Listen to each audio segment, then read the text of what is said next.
Good morning, students. Today we will discuss about a new entirely new topic that is AC generators. ठीक है, आज हम क्या study करेंगे AC जनरेटर आप लोगों ने वो देखा होगा जब भी लाइट वगैरह चल जाती है ना तो हम जनरेटर्स का यूज करते हैं। ठीक है, जनरेटर का यूज क्यों किया जाता है ताकि हमें इलेक्ट्रिसिटी मिल सके। ठीक है, तो उस AC जनरेटर की कंस्ट्रक्शन वर्किंग प्रिंसिपल के बारे में आज हम स्टडी करेंगे। तो AC जनरेटर में नॉर्मली हम जो प्रिंसिपल होता है वो किसके ऊपर डिपेंड करता है, जो कि हमने ऑलरेडी पढ़ के रखा हुआ है, इलेक्ट्रोमैग्नेटिक इंडक्शन। यानी कि जब भी हम किसी मेटल कॉइल को किसी मैग्नेटिक फील्ड के इन्फ्लुएंस में क्या करेंगे, रोटेट करेंगे, उसका फ्लक्स चेंज होगा। ठीक है, तो जैसे उसका फ्लक्स चेंज होगा तो उसमें क्या होगा, एक इंड्यूस्ड ईएमएफ जो वो प्रोड्यूस हो जाएगा। ठीक है, तो that is the basic principle of the AC generator. ठीक है, क्या प्रिंसिपल है, एक बर्स्ट ऑफ द प्रिंसिपल होता है इलेक्ट्रोमैग्नेटिक इंडक्शंस। इलेक्ट्रोमैग्नेटिक इंडक्शन हम लोगों ने पढ़ा अकॉर्डिंग टू द फैराडे ने क्या बताया हमें कि जब भी मैग्नेटिक फ्लक्स चेंज होगा तो क्या होता है, कॉइल के अंदर एक इंड्यूस्ड ईएमएफ प्रोड्यूस हो जाता है और उस इंड्यूस्ड ईएमएफ की वजह से एक इंड्यूस्ड करंट फ्लो करता है। ठीक है, that is called the electromagnetic induction. तो this one is the particular diagram of the electromagnetic inductions, यानी कि उसमें हम क्या क्या यूज करते हैं। तो these are the two strong magnet. ठीक है, बार मैग्नेट हम यूज करते हैं और किस फॉर्म में यूज करते थे, हम लोग उसको सिलिंड्रिकल फॉर्म में यूज करते हैं। तो सिलिंड्रिकल फॉर्म में क्यों यूज करते हैं इसको हम ऑलरेडी डिस्कस कर चुके हैं। ठीक है, तो ये नॉर्थ और साउथ दो स्ट्रॉन्ग मैग्नेट है which is producing the magnetic field in this directions. Clear बात है। ठीक है, अब देखो एक कॉइल हमने यूज किया है, इसके अंदर ABCD कॉइल यूज की हुई।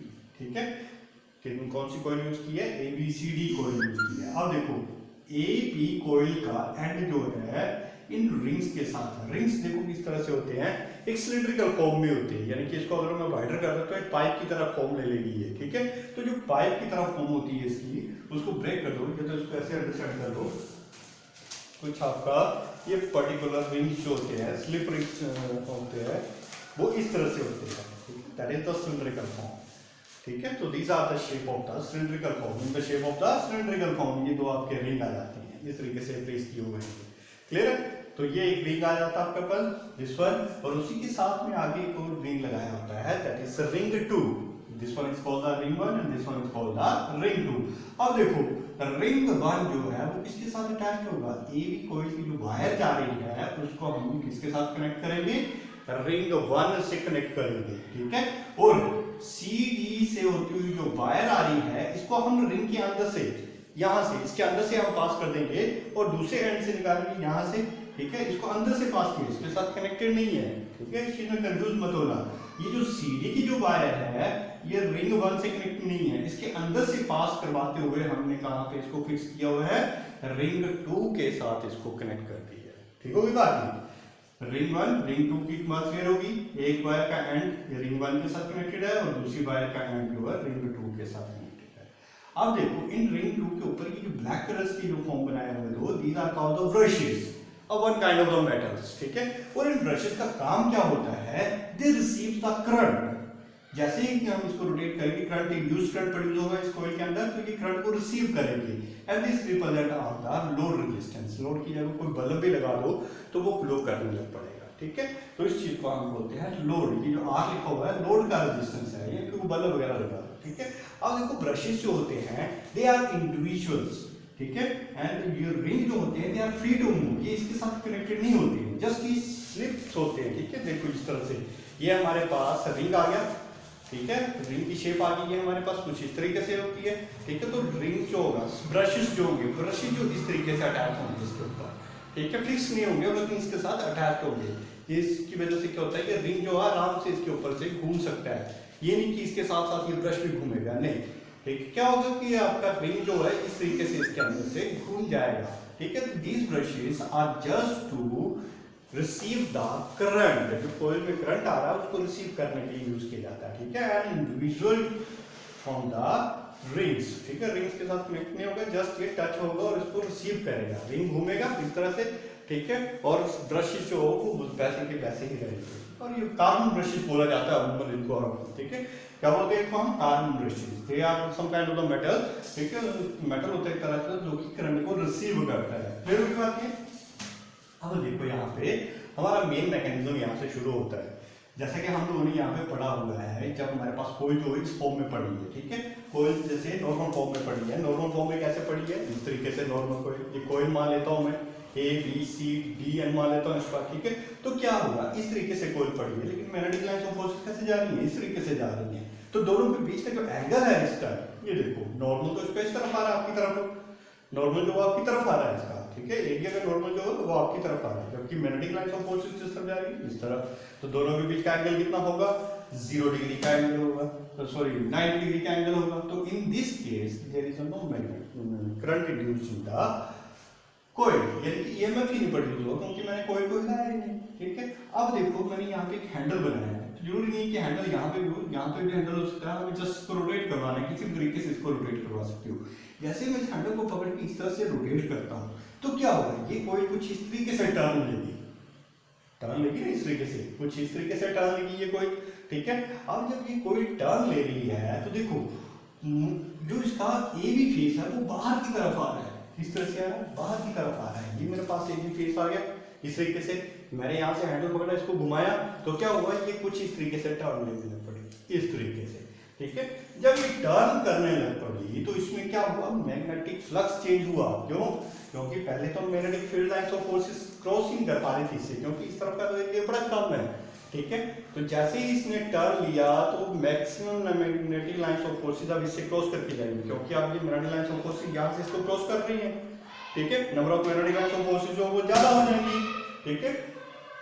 जब मैग्नेटिक लाइंस ऑफ फोर्सेस यहाँ पे ज्यादा हो जाएंगी, तो इसकी वजह से तो क्या इंड्यूस्ड करंट प्रोड्यूस होगा।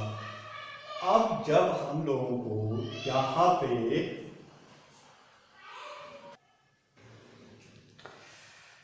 ठीक है, तो क्या हुआ कि जैसे इसने टर्न लिया, तो इसमें मैग्नेटिक फ्लक्स चेंज हुआ। तो अब हमें पता करना है यहाँ पे कि करंट जो वो किस डायरेक्शन में चलेगा। देखो लेफ्ट हैंड रूल याद रखो, किसी एक रूल को याद रखो, राइट हैंड रूल भी होता है, ठीक है। लेकिन हम कह रहे हैं कि किसी एक रूल को ही अच्छे से लर्न करेंगे, वो कौन सा रूल याद किया हुआ है, जैसे लेफ्ट हैंड रूल को याद करते हैं। लेकिन किसको रिप्रेजेंट करता है, thumb, index finger and this one is called middle finger. किसको रिप्रेजेंट करेगा, फोर्स, फील्ड एंड करंट को रिप्रेजेंट करेगा। हम लोगों को यहाँ पे पता है कि जब हम इसको हैंडल से पकड़ के इस तरह से रोटेट करवा रहे हैं, तो इस कॉइल के ऊपर जो फोर्स लग रही है, वो फोर्स किस डायरेक्शन में लग रही है, बाहर की डायरेक्शन में। क्यों, क्योंकि ये ए बी पोर्शन को इस तरीके से रोटेट करवा रहा है, यानी कि फोर्स की डायरेक्शन हमें पता है। मैग्नेटिक फील्ड जो यहाँ से नॉर्थ से साउथ की तरफ जा रही है, उसके बारे में हम लोगों को पता है, तो हम करंट की डायरेक्शन को निकाल सकते हैं आराम से। कैसे, देखो ये लेफ्ट हैंड थंब रूल, तीनों फिंगर को परपेंडिकुलर रखो टू ईच अदर। तो मैं क्या करता हूँ, ये किसको रिप्रेजेंट करेगा, फोर्स, ये किसको रिप्रेजेंट करेगा, फील्ड, ये किसको रिप्रेजेंट करेगा, करंट को। तो मैंने क्या किया, यहाँ पे फील्ड की डायरेक्शन में इसको सेट कर दिया, फील्ड को रिप्रेजेंट करना। फोर्स किस डायरेक्शन में लग रही है, बाहर की तरफ, आपकी तरफ लग रही है फोर्स, ठीक है। मतलब जब कोई फोर्स बाहर, कोई जो बाहर की तरफ आएगी, तो फोर्स का मतलब आपकी तरफ लगेगी। तो करंट देखो, करंट की डायरेक्शन किस तरफ हुई, नीचे की डायरेक्शन में, यानी करंट B to A जा रहा है। जैसे करंट B to A जाएगा, तो यहाँ से लोड से होता हुआ फिर इस तरीके से कंप्लीट सर्किट को कंप्लीट करेगा, ठीक है। तो क्या होगा, ये करंट यहाँ से जाएगा, इस रिंग के ऊपर आएगा, तो रिंग के थ्रू की ब्रशेस लगे, उनके ब्रशेस इसको कैच कर लेंगे, ठीक है। अगर मैं यहाँ पे कोई बल्ब लगा देता हूँ, इसकी जगह अगर मैं कोई बल्ब का यूज कर लेता हूँ, तो बल्ब विल स्टार्ट ग्लो, यहाँ पे बल्ब क्या होगा, ग्लो करना स्टार्ट हो जाएगा। तो फर्स्ट केस में क्या हुआ, जब हमने इसको रोटेट करवाया, ठीक है, कितने एंगल से, 90 डिग्री, 0 डिग्री एंगल से रोटेट करवाया, ठीक है। तो यहाँ पे मतलब मैग्नेटिक फील्ड जो वो 0 थी, sorry not magnetic field, current जो वो 0 था। तो यहाँ पे हमारे पास ये किस तरीके से बन जाएगी फॉर्मेशन, यहाँ की करंट जो चला B to A गया, ठीक है, देन A to R गया, या रिंग R बन देते हैं, रिंग 1 की तरफ गया, ठीक है, रिंग 1 की तरफ, फिर R में गया, R से होता हुआ फिर रिंग 2 में गया, ठीक है, रिंग 2 से होता हुआ फिर C में चला गया। इस तरीके से इसने किया, अपना एक कंप्लीट सर्किट कंप्लीट किया। अब देखो क्या होगा, यहाँ पे जैसे ही ए बी पोर्शन जो मुझे यहाँ पर आ जाएगा, ठीक है, यहाँ पर आने के बाद ये मैक्सिमम फ्लक्स क्रिएट करेगा। अब ये यहाँ से किस तरफ जाएगा, नीचे की तरफ जाएगा। अब देखो जब ये नीचे की तरफ जाएगा, तो क्या होगा फिर, क्या होगा फिर, यहाँ पे ये कोयल जो यहाँ पे आ जाएगी, और ये कोयल अभी इस तरफ चली जाएगी। समझा रही बात ये, ठीक है। जब इसको ए बी को पोर्शन में नहीं मानता हूँ, तो ए बी को जब मैं फिर से घुमाता हूँ, तो ए बी अब नीचे की तरफ जा रहा है, तो फोर्स की डायरेक्शन किस तरफ हुई, फिर से मैं इस फिंगर को रोटेट करता हूँ, फोर्स अब बढ़ गई, मैग्नेटिक फील्ड ये चली गई तो करंट देखो किस तरफ गया, ऊपर की तरफ, यानी कि एक हाफ साइकिल के बाद इसने किया अपनी करंट की डायरेक्शन को रिवर्स कर दिया। अब ये करंट की डायरेक्शन जो वो रिवर्स हो जाएगी, ठीक है। कहां से, जब ये यहां से इस तरफ जाने की कोशिश करेगा तो करंट की डायरेक्शन अब according to the left hand rule किसके अकॉर्डिंग लिया है, करंट की डायरेक्शन, ठीक है। करंट की डायरेक्शन को डाउनवर्ड डायरेक्शन में आई तो ये इस तरीके से चला गया, करंट यहां से होता हुआ अब यहां से जाएगा इस तरह से और फिर इस तरह से, यानी कि अब सेकंड हाफ में इसने अपनी करंट की पोलैरिटी को चेंज कर दिया। तो अब देखो करंट कहां से कहां जा रहा है, ठीक है, C to D, D to ring 2, then load resistance, then ring 1, and after that AB। इस तरीके से इसने किया, सेकंड हाफ में अपनी इसको पोलैरिटी को चेंज कर दिया। That's why this one is called the AC generator। समझाई बात, AC जनरेटर हम क्यों बोलते हैं, क्योंकि ये लगातार अपनी पोलैरिटी को चेंज कर दे रहा है, ठीक है। पहले करंट इस डायरेक्शन में गया, फिर करंट पहले करंट नीचे की डायरेक्शन में गया, अब करंट वो ऊपर की डायरेक्शन में इस तरीके से चल रहा है। क्लियर होगी बात की, क्योंकि अब ये अपनी पोलैरिटी को चेंज कर रहा है। तो AC जो वो इस तरीके से हम रिप्रेजेंट करते हैं, नोटेशन जो होती है इस तरीके से, पहले ऊपर की पॉजिटिव हाफ साइकिल गया, फिर रिवर्स हो गया डायरेक्शन, ठीक है। अगर हम बैटरीज का यूज करते हैं तो बैटरी में करंट जो फिक्स हो जाता है इस तरीके से, वो एक यूनिट डायरेक्शन होती है, ठीक सेम एक ही डायरेक्शन की तरफ चलते हैं। अगर हम यहाँ पे बैटरी का यूज करते हैं, जैसे 1.5 वोल्ट बैटरी लेते हैं, जैसे टॉर्च वगैरह में शेल वगैरह डाले होते हैं, सेल डाले होते हैं, उसको हम तो उसमें क्या होता है, पॉजिटिव जो होता है कि उसको अपनी तरफ अट्रैक्ट करता है इस तरफ, ठीक है, और करंट की डायरेक्शन फिक्स हो जाती है, तो करंट जो है इस तरीके से चला जाता है, इसमें कोई भी पोलैरिटी जो वो चेंज नहीं होती है। तो this kind of the current is called the DC current. DC को हम बोलते हैं डायरेक्ट करंट, ठीक है। इसके बारे में हम आगे डिटेल में पढ़ेंगे, ठीक है। तो इसको क्या बोला जाता है, डीसी करंट। जबकि इस केस में क्या हो रहा है, इस केस में हो रहा है कि पहले जो आपका करंट जो था किसी और डायरेक्शन में चला था, लेकिन आफ्टर हाफ साइकिल वो अपनी डायरेक्शन को चेंज कर ले रहा है, ठीक है। जैसे मैं इसको बताता हूँ, ये मेरे पास था कहां से, A to B, पहले करंट कहां जा रहा था, नीचे की तरफ जा रहा था, लेकिन जैसे ही इसने कब जा रहा था, जब मैं इसको ऐसे रोटेट कर रहा हूं, लेकिन जब ये यहां से अंदर की तरफ जाने लगा इस तरह से, तो उसने अपनी करंट की पोलैरिटी को चेंज कर दिया, ठीक है। अब C से D से नीचे की तरफ आ रहा है और A से B ऊपर की तरफ चला जा रहा है, ठीक है। तो this one is the particular diagram and it's working, ठीक है। इस तरह से आपकी ये डायग्राम आती है और इसी तरह से आपकी ये वर्किंग हो जाती है, ठीक है। तो इन दैट वे जैसे ही हम इसको मूव करवाते हैं तो एक इंड्यूस्ड ईएमएफ इसके अंदर प्रोड्यूस होता है, ठीक है। करंट का प्रोड्यूस होता है induced EMF according to the Faraday, क्योंकि जब भी हम मैग्नेटिक फील्ड की इंटरेस्ट में अगर कोई को रोटेट करवाते हैं, क्या होगा वहां पे, क्या होगा वहां पे हमारा फ्लक्स चेंज होगा। जब फ्लक्स चेंज हो रहा है तो इसका मतलब वहां पे फिर इंड्यूस्ड ईएमएफ प्रोड्यूस हो जाएगा। क्या हो जाएगा, इंड्यूस्ड ईएमएफ प्रोड्यूस होगा, और इंड्यूस्ड ईएमएफ क्या करेगा, इंड्यूस्ड करंट को प्रोड्यूस करेगा। इसको प्रोड्यूस करेगा, इंड्यूस्ड करंट को प्रोड्यूस करेगा, ठीक है। तो this one is all about the working as well as the principle of the AC generator. में आपको ये डायग्राम अच्छे से लर्न करनी है, और ये डायग्राम आपके दिमाग में फिक्स होगी, इसकी वर्किंग आप आराम से लिख सकते हो, ठीक है। इसके डिफरेंट पार्ट्स के कंस्ट्रक्शन के लिए पार्ट्स के यूज करते हैं, स्ट्रॉन्ग इलेक्ट्रोमैग्नेट यूज कर रहे हैं हम लोग, एक कोयल यूज कर रहे हैं, ठीक है, और क्या यूज कर रहे हैं, these are the rings. Rings का काम आपको बता दिया, रिसीव करता है करंट को, और ये ब्रशेस रिसीव करके इसको लोड में भेजता है, ठीक है। ब्रशेस होते हैं कार्बन के बने होते हैं, लोड में भेजेगा इसको, ठीक है। तो इस तरह से ये पोलैरिटी जो वो चली रहती है आपके पास, ठीक है। ओके, अब हम पढ़ेंगे इसकी थ्योरी, मैथमेटिकल एक्सप्रेशंस के बारे में इसको डिस्कस करेंगे, ठीक है। As all we know that the magnetic flux linked with this coil, coil के साथ जो मैग्नेटिक फ्लक्स लिंक होगा वो किसके इक्विवेलेंट होता है, V डॉट A, ठीक है। और जैसा कि हम लोग जानते हैं, जैसे V डॉट A को हम ब्रेक करते हैं तो स्केलर क्वांटिटी होती है, तो इसके साथ कौन सा एंगल इंट्रोड्यूस करते हैं हम, cos ऑफ थीटा का एंगल यूज किया जाता है, ठीक है। कौन सा एंगल यूज कर रहे हैं हम लोग इसमें, cos of theta angle use कर रहे हैं हम लोग, ठीक है। तो that is the magnetic flux. Now according to the Faraday's law, according to the Faraday's law, Faraday's law के अकॉर्डिंग हमारे पास इंड्यूस्ड ईएमएफ जो होता है वो किसके इक्विवेलेंट होता है, d phi upon dt, ठीक है। साथ में लगा देते हैं, क्योंकि यहाँ पे जरूरी नहीं कि एक ही सिंगल टर्म होगी, यहाँ पे नंबर ऑफ टर्म्स हो सकती हैं, ठीक है। दो टर्म्स होंगी तो या 2 सब्स्टिट्यूट कर देंगे, 3 होंगी तो 3 सब्स्टिट्यूट करेंगे। तो हमें इंड्यूस्ड ईएमएफ निकालना है यहाँ पे, तो E इज इक्वल टू कितना बनेगा, माइनस ऑफ n, फाई की वैल्यू कितनी है हमारे पास यहाँ पे, that is b upon dt b a cos of theta. अब according to the derivative rules B A तो कांस्टेंट है आपके पास, मैग्नेटिक फील्ड रेंज तो कांस्टेंट है, तो ईएमएफ कितना बनेगा आपके पास minus of N B A, derivative किसका है फिर, derivative of cos of theta का डेरिवेटिव है आपके पास यहाँ पे, समझे बात ये, किसका डेरिवेटिव आ जाएगा आपके पास cos थीटा का डेरिवेटिव, ठीक है। Derivative of cos of theta किसके इक्वल होता है, minus of N B A, derivative of cos theta minus of sin of theta के इक्विवेलेंट होता है, ठीक है।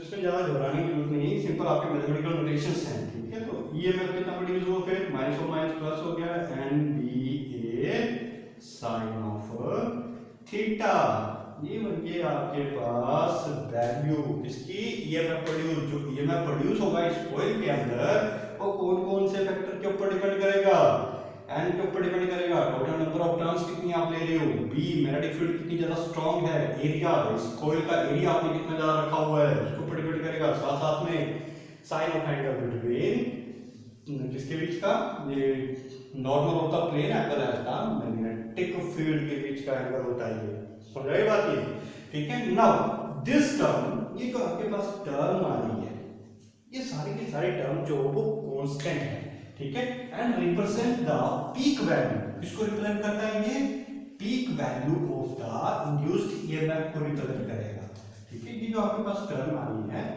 ठीक है, एन बी ए, ठीक है, ये कांस्टेंट टर्म है, कांस्टेंट, और कांस्टेंट टर्म को मानिए क्योंकि बात पीक वैल्यू का जो बोल रहा हूं मैं यहाँ पे, पीक वैल्यू इसलिए बोल रहा हूं क्योंकि मैक्सिमम वैल्यू जो होती है साइन की वो कहां पर होती है, that is at an angle of 90 degree, और 90 डिग्री तक कितनी होती है 1, कितनी होती है 1, तो कितने बचे मेरे पास एन बी ए, तो ये एन बी ए कांस्टेंट है, तो इसको मैं रिप्रेजेंट कर देता हूं ईएमएफ से, ई नॉट से रिप्रेजेंट कर देता हूं, ठीक है, ईएमएफ का सिंबल है तो ई नॉट से रिप्रेजेंट कर, so this equation now can be written as, that is E is equal to E naught, sorry not n b, yeah b की वैल्यू लिखी मैंने, तो C naught sin of theta, so this one is the particular equations which represent the EMF produced in the coil, ठीक है, कि कितना EMF जो यहाँ पे प्रोड्यूस होगा कोइल के अंदर, और जब EMF प्रोड्यूस हो रहा है तो obviously करंट प्रोड्यूस होगा,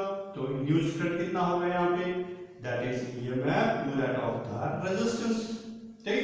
तो यहाँ पे रेजिस्टेंस कौन सा, लोड रेजिस्टेंस जो हम यूज कर रहे हैं, तो ईएमएफ की value E not sine of theta upon R, ठीक है, ई की value E not sine of theta है, तो ये वाली वैल्यू जो है मेरे पास है ई नॉट अपॉन आर, ई किसको रिप्रेजेंट कर रहा है, ईएमएफ को, ठीक है, किसको रिप्रेजेंट कर रहा है, ईएमएफ को, ईएमएफ क्या है, काइंड ऑफ वोल्टेज पोटेंशियल, ठीक है, तो पोटेंशियल अपॉन रेजिस्टेंस किसके बराबर होता है, करंट, तो I naught, this equation can be written as I equal to I naught sine of theta, so this one is the current produced in the AC generator, कितना current produce हुआ, I equal to I naught sine of omega T, where I naught represent the maximum value of the current in the circuit, ठीक है, इस coil के अंदर कितना maximum value जो वो प्रोड्यूस हो सकती है करंट की, उसको रिप्रेजेंट करेगा करंट, I not represent करेगा, ठीक है।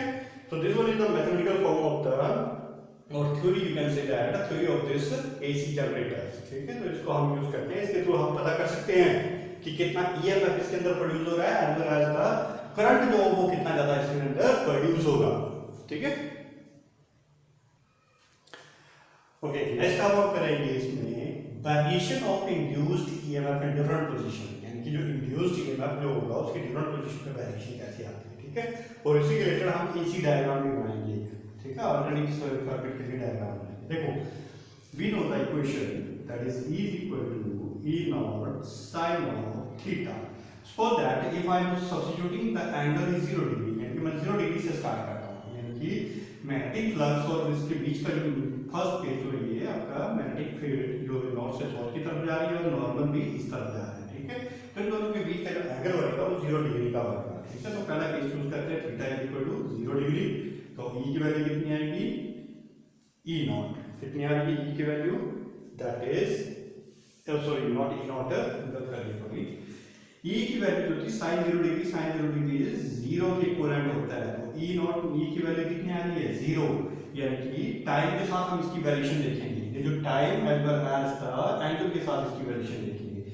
टाइम जो 0 था, जब मैंने कुछ नहीं किया होता ऐसा ही मिनट को रखा था, टाइम 0 और एंगल भी कितना था 0 डिग्री था।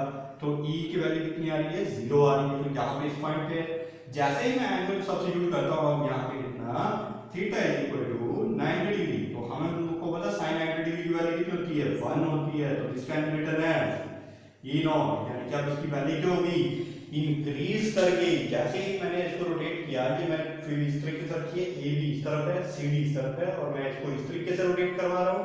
अब ये स्टेज पे पहुंच गया, ठीक है, एंड नॉर्मल इस तरफ चला गया, मैग्नेटिक इस तरफ जा रही है, तो 90 डिग्री का एंगल बन रहा है, ठीक है। तो आपकी मैक्सिमम वैल्यू आ रही है इसके बीच का, तो ये बन जाएगा हमारे पास कितना ई नॉट। एक मिनट रुकना जरा। अच्छा हाँ ठीक है, यहाँ पे सिंपली इस चीज को रिप्रेजेंट करेगा, ये रिप्रेजेंट करेगा हमारे ईएमएफ प्रोड्यूस को, ठीक है। यहाँ पे इस चीज में कंफ्यूजन मत होना कि आपका जो एंगल नॉर्मल जो हो वो इस तरफ जा रहा है और आपकी मैग्नेटिक इस तरफ जा रहा है, तो जीरो होनी चाहिए मैग्नेटिक फ्लक्स तो जीरो होगा, बट जो ईएमएफ में प्रोड्यूस होगा वो मैक्सिमम होगा। क्यों? क्योंकि हम उसको रोटेशन दे चुके हैं। जब रोटेशन दे चुके हैं तो उसमें फ्लक्स चेंज हो चुका है, जब फ्लक्स चेंज हो चुका है तो उसमें ईएमएफ प्रोड्यूस भी हो चुका है यहाँ पे, ठीक है। इसलिए यहाँ पे 90 डिग्री की वैल्यू पर ईएमएफ जो वो मैक्सिमम आएगा, ठीक है। ये जो होती है वैल्यू t/4, ठीक है, टाइम जो होता है t4 पर होता है ये वैल्यू, तो ये वैल्यू जो होती है इस तरीके से वेरी करती है और यहाँ पे ये मैक्सिमम वैल्यू को रिप्रेजेंट करेगा। तो इसको हम लिखते हैं ई नॉट जो वो मैक्सिमम वैल्यू है, ठीक है।